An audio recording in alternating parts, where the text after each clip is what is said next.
America के साथ add नहीं बल्कि ट्रेड चाहते हैं। पाकिस्तान बहुत जल्द अमेरिका से तजारती मुआहदा चाहता है। उम्मीद है हफ्तों में नहीं बल्कि दिनों में ये डील हो जाएगी। नायब वज़ीर आज़म इसहाक डार का अमरीकी थिंक टैंक एटलांटिक काउंसिल से खिताब, जिसमें उन्होंने कहा कि पाकिस्तान अमेरिका की मंडियों तक मौसर रसाई चाहता है। अमरीकी सरमायाकारों को कानकुनी के शोबे में खुशामदीद कहते हैं। मार्को रूबियो से मुलाकात में बाहमी शराकतदारी पर जोर दिया। पाक अमरीका ताल्लुकात में मस्बत पेशरफ्त हुई और मजीद कहा चीन से असलहा खरीदने का मकसद अमरीका से ताल्लुकात बिगाड़ना नहीं है। पाकिस्तान सियासी ग्रुपिंग या किसी ब्लॉक का हिस्सा नहीं बनना चाहता। दोनों मुमालिक के दरमियान पुल का किरदार अदा करने को तैयार हैं।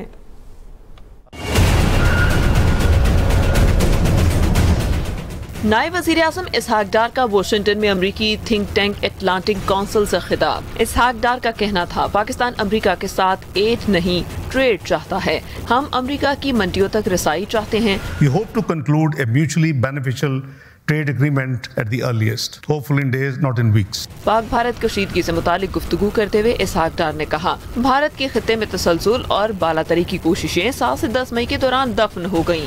Jammu and Kashmir remains a close dispute between Pakistan and India. Pakistan does not seek conflict with any of its neighbors.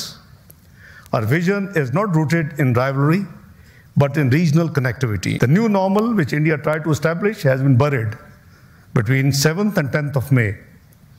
The claim of supremacy, the claim of hegemony, the claim of net security provider were just gone. नायब वज़ीर आज़म ने अमरीकी think tank Atlantic council में 1-on-1 गुफ्तगू में वाज़ेह किया पाकिस्तान सियासी grouping या किसी सियासी ब्लॉक का हिस्सा नहीं बनना चाहता। China is our strategic partner and the United States is our long-standing friend. In the past, we have played the role of a bridge between the two great nations, and we stand ready to do the same if called upon. Our foreign policy is not zero-sum game. We hope to see friendly relations between the US and China. इससे पहले नायब वज़ीर आज़म इसहाक डार और अमरीकी वज़ीर ख़ारजा Marco Rubio की अहम मुलाकात हुई, जिसमें अमरीका ने आलमी अमन में पाकिस्तान की मस्बत किरदार और दहशतगर्दी के खिलाफ जंग में कुर्बानियों का एतराफ़ किया। अमरीकी वज़ीर ख़ारजा ने कहा पाक अमरीका ताल्लुकात में मज़ीद वुसअत और इस्तेहकाम के ख़्वाह हैं। इसहाक डार ने पाक भारत कशीदगी में कमी से मुतालिक सदर ट्रंप के किरदार को लायक तहसीन करार दिया। इमरान खान चंदा लेने मेरे पास आते थे। सानिहा 9 मई पर कानून अपना रास्ता खुद बनाएगा। उनके खिलाफ मुकदमात का हमसे कोई ताल्लुक नहीं। नायब वज़ीर आज़म इसहाक डार ने कहा कि अगर कोई मकबूल लीडर है तो उसे ये हक नहीं कि सिक्योरिटी तनसीबात पर हमले करे। PTI हुकूमत ने 100 से ज़ायद मुजरिम रिहा किए। अफगानिस्तान की सरहदें नहीं खोलनी चाहिए थीं। उन्होंने भी कहा कि सरहदें खोली और 30-40 हज़ार तालिबान पाकिस्तान आ गए। If you are popular political leader, it doesn't give you a license to pick arms, to provoke public, and to go and attack the security installation of a country. This is nothing but treason. I can't do anything. I used to facilitate, but even a man like me can't do anything. The due process of law will take its own course. 26 नवंबर एहतजाज। PTI क़यादत कारकुनान के खिलाफ ATC में case. इंसदादी दहशतगर्दी अदालत इस्लामाबाद का गैर हासिल मुल्जिमान की जमानती मचल के जब्त करने का हुक्म। गैर हासिल मुल्जिमान के नाकाबिले जमानत वारंट गिरफ्तारी भी जारी। गैर हासिल मुल्जिमान की जमानतियों को भी नोटिस जारी किए गए। अदालत ने केस की समाअत 31 जुलाई तक मुलतवी कर दी। PTI क़यादत कारकुनान के खिलाफ कार्रवाई का हुक्म। 26 नवंबर एहतजाज। PTI क़यादत कारकुनान के खिलाफ ATC में केस। मानसून अपने जोबन पर है। सूरत हाल कुछ यूँ है कि चित्राल में बारिश और ग्लेशियर फटने से दरियाए चित्राल में पानी की सतह बुलंद हो गई है। दरोश के मकाम पर बरसाती नाले में तुग़यानी आ गई। चित्राल, पेशावर, शारा हर किस्म की ट्रैफिक के लिए बंद कर दी गई है। गाड़ियों की लंबी कतारें हैं। सैयार मुसाफिर फंस गए। चित्राल में बारिश और ग्लेशियर फटने से दरियाए चित्राल में पानी की सतह बुलंद हो गई है। मॉनसून का नया स्पेल बरसने को तैयार है। लाहौर और कई शहरों में कहीं हल्की तो कहीं तेज बारिश। कल से 31 जुलाई के दौरान मज़ीद की पेशगोई। इस्लामाबाद, पंजाब, खैबर पख्तूनख्वा, कश्मीर, गिलगित बल्तिस्तान में मूसलाधार बारिश का इम्कान। महकमा मौसमियात की जानिब से नया अलर्ट भी जारी किया गया है। मॉनसून हवाएं कम शिद्दत के साथ मुल्क के बलाई और वस्ती इलाकों में दाखिल हो चुकी हैं। मुल्क में मानसून का 5वां स्पेल 28 जुलाई से शुरू होगा और 31 जुलाई तक जारी रहेगा। लाहौर समेत पंजाब के मुख्तलिफ शहरों में कहीं हल्की तो कहीं तेज बारिश का सिलसिला जारी है।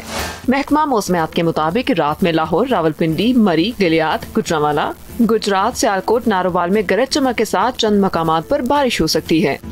खैबर पख्तूनख्वा में मानसून का नया स्पेल 28 जुलाई से शुरू होगा। इस दौरान पेशावर, दीर, मानसहरा, हरिपुर, चारसदा समेत सूबे भर में गरज चमक के साथ वक्फे से बारिश हो सकती है, जबकि 29 से 31 जुलाई के दौरान मानसहरा, कोहिस्तान, एबटाबाद, चित्राल, सवात, शाह, नौशहरा, सवाबी, मर्दान के दरियाओं और नदी नालों में तूफानी का खदशा है। मुजफ्फराबाद और श्रीनगर समेत कश्मीर में गरज चमक के साथ चंद मकामात पर बारिश मुतवक्के है। बलूचिस्तान की बेशतर अजला में मौसम गर्म है। महकमा मौसमियात के मुताबिक मूसा खैर, लोरालई, योब, कलात, खुस्तार, लसपेला में बारिश का इम्कान है। कराची में मौसम गर्म जबकि बूंदाबांदी का इम्कान है। महकमा मौसमियात के मुताबिक 15 से 40 किलोमीटर फी घंटे की रफ्तार से समुद्री हवाएं मुतवक्के हैं। क्लाउड बर्स्ट क्या होता है और एकदम से इतनी सारी बारिश कैसे आ जाती है, जानते हैं अतहर अदील से। क्लाउड बर्स्ट को उर्दू में बादल का फटना कहते हैं। ये कुदरती अमल है जिसमें मुख्तसर वक्त में किसी इलाके में मूसलाधार बारिश होती है। ये बारिश गरज चमक के साथ होती है। इसके नतीजे में अक्सर सैलाबी सूरत हाल पैदा हो जाती है और आबादियों और फसलों को नुकसान पहुंचता है। ऐसा उस वक्त होता है जब जमीन या फजा में बादलों के नीचे से गर्म हवा की लहर ऊपर उठती है और पानी के कतरों को कुछ देर के लिए गिरने से रोकती है। जैसे ही हवा का दबाव कम होता है, बादल से पानी की बड़ी मिकदार गिर जाती है। क्लाउड बर्स्ट के ज्यादातर वाकयात पहाड़ी इलाकों में होते हैं। अगर किसी इलाके में एक घंटे में 200 मिलीमीटर बारिश हो जाए तो उसे क्लाउड बर्स्ट कहा जाता है। चकवाल में क्लाउड बर्स्ट के वाकये में 423 मिलीमीटर बारिश हुई, जिसके बाद हंगामी सूरत हाल का ऐलान कर दिया गया। मजीद खबरें शामिल करेंगे ब्रेक के बाद। हमारे साथ रहिएगा। Welcome back. खेलों की तमाम फेडरेशंस को भारत में टीमें भेजने से रोक दिया गया है। पाकिस्तान स्पोर्ट्स बोर्ड के इजलास में अहम फैसला, जिसका नोटिफिकेशन भी जारी कर दिया गया। तफसील जान लेते हैं, हमारे नुमाइंदे यूसुफ अंजुम हमारे साथ मौजूद है। यूसुफ, बताइएगा। जी बिल्कुल, सिक्योरिटी वजूहात की बिना पर पाकिस्तान स्पोर्ट्स बोर्ड की तरफ से एक सर्कुलर जारी किया गया जिसमें तमाम नेशनल स्पोर्ट्स फेडरेशन इस बात का पाबंद किया गया है कि वो किसी भी स्पोर्ट्स के इवेंट में जो भारत में आइंदा होने वाले इवेंट्स में होगा मंथ में, उसमें शिरकत से पहले पाकिस्तान स्पोर्ट्स बोर्ड से रजू करें। होता यह कि पाकिस्तान स्पोर्ट्स बोर्ड की जितनी फेडरेशन हैं वो पहले जो वहाँ के मुंतजमीन होते हैं उनको यकीन दहानी करवा देते हैं कि पाकिस्तान की टीम इसमें लाजमी तौर पर हिस्सा लेगी, बाद में वो नहीं जा पाते, जिससे मसाइल क्रिएट होते हैं। इस चीज को खत्म करने के लिए पाकिस्तान स्पोर्ट्स बोर्ड ने एक पॉलिसी ऐलान किया जिसमें कहा गया कि तमाम खेलों की फेडरेशन इस बात की पाबंद होगी कि वो पहले पाकिस्तान स्पोर्ट्स बोर्ड से अपने इवेंट्स के हवाले से रजू करें, फिर उसके जो एनओसी मिलने की सूरत में वहाँ यकीन दहानी करवाएं। और इसकी सूरत में आप पाकिस्तान हॉकी फेडरेशन की 27 अगस्त से जो एशिया कप हो रहा है उसमें जो शिरकत का कोई इम्कान था वो भी अब यकीनी तौर पर खत्म हो गया है। जी ठीक है, शुक्रिया आपका यूसुफ अंजुम, आपने आगाह किया। मिसाली गाँव प्रोजेक्ट में आवाम की ज़रूरियात को मद्देनजर रखकर तरजीहात का तयन किया जाएगा। वज़ीर आला पंजाब मरियम नवाज की मिसाली गाँव प्रोजेक्ट्स पर खुसूसी इजलास में बातचीत। कहा, मंसूबे के तहत देहात को मुकम्मल तौर पर डेवलप किया जाएगा। पंजाब में 1200 देहात मिसाली गाँव बनाने के प्रोजेक्ट में पेशरफ्त का जायजा। पंजाब के मिसाली गाँव प्रोजेक्ट के तहत पायलट फेज के 130 देहात में तरक्याती मंसूबे मुकम्मल।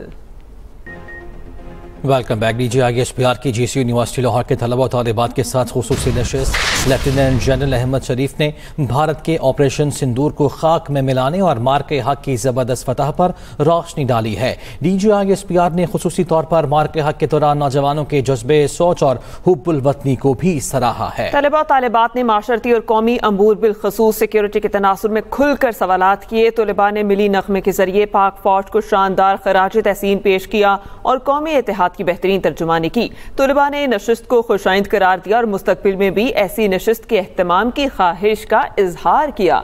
DGISPR की GCU यूनिवर्सिटी लाहौर के तलबा तालिबात के साथ खुसूसी नशिस्त।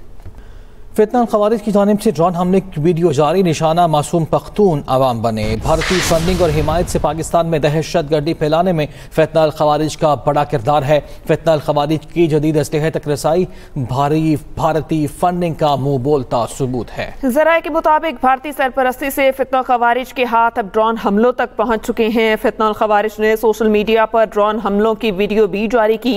इन ड्रोन हमलों में जाँ बहक अफराद की लाशों पर पाक फौज के खिलाफ सोशल मीडिया के जरिए प्रोपेगेंडा डंडा किया जाता है। फितना खवारिज के पास जदीद टेक्नोलॉजी का असलहा भारतीय खुफिया एजेंसी रॉ की सरपरस्ती का वाज़ेह सबूत है। गिरफ्तार दहशतगर्दों से भी ये इंकशाफ हो चुका कि उन्हें भारतीय फंडिंग और अफगान हुकूमत की सहूलतकारी हासिल है। भारत अफगानिस्तान की गैर मुस्तहकम सूरत हाल का फायदा उठाते हुए पाकिस्तान में प्रॉक्सी वॉर जारी रखे हुए है। फितना खवारिज की जानिब से ड्रोन हमले की वीडियो जारी, इस पर बात करेंगे खालिद महमूद से। जी खालिद, बताइएगा। जी देखें जी, फितना खवारिज की जानिब से ड्रोन हमले की जो वीडियो है वो जारी की गई है और इसमें मासूम जो पख्तून अवाम है उनको निशाना बनाया गया है और भारतीय फंडिंग और हमारे से पाकिस्तान में जो दहशतगर्दी फैलाने में फितना अल-खवारिज का जो किरदार है वो सामने आया है। और फितना अल-खवारिज की जो जदीद असला तक रसाई है ये भारी भारतीय फंडिंग का मुंह बोलता सबूत है। और जराए का ये भी कहना है कि भारतीय सरपरस्ती से फितना अल-खवारिज के हाथ अब ड्रोन हमलों तक पहुंच चुके हैं और फितना अल-खवारिज ने सोशल मीडिया पर ड्रोन हमले की जो वीडियो जारी की है इसमें ड्रोन हमलों का निशाना मासूम बच्चे और शहरी, जबकि इल्जाम जो है पाक फौज पर लगा दिया जाता है। और इस नए जमशुदा अजला में फितना अल-खवारिज के जो ड्रोन हमले हैं ये बेशतर निशाना जो मासूम पख्तून अवाम को बनाया गया है। जी खालिद, आपका बहुत शुक्रिया।